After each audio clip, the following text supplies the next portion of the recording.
অনেক দিন আগে নদীর ধারে এক গ্রামে থাকত ছোট্ট মেয়ে তিশা।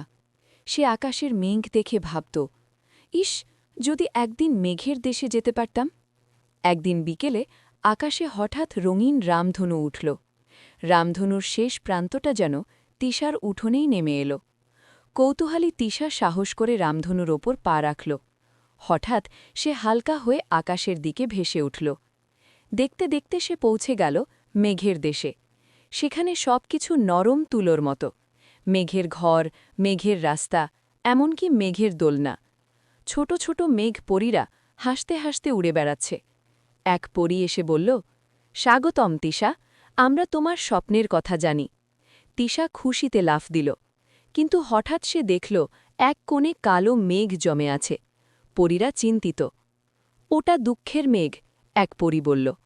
মানুষ যখন কাঁদে, রাগ করে বা কষ্ট পায়, ওটা বড় হতে থাকে। তিশা ভাবল, আমি কি কিছু করতে পারি? সে নিজের গ্রামের গল্প বলতে শুরু করল, কিভাবে সে মায়ের সাথে রান্না করে, বন্ধুদের সাথে খেলাধুলা করে আর ছোট ভাইকে গল্প শোনায়। তার হাসি আর মিষ্টি কথায় কালো মেঘ ধীরে ধীরে সাদা হয়ে গেল। পরীরা আনন্দে হাততালি দিল। তুমি বুঝিয়েছ, খুশি ভাগ করলে দুঃখ কমে যায়। বিদায়ের সময় পরীরা তিশাকে একটি ছোট্ট সাদা মেঘ দিল। যখন মন খারাপ হবে, এটা দেখলেই মনে পড়বে, আলো সবসময় ফিরে আসে। রামধনু বেয়ে তিশা আবার নিজের বাড়িতে ফিরে এলো। তার হাতে ছোট্ট সাদা মেঘটা এখনও ঝিলমিল করছে।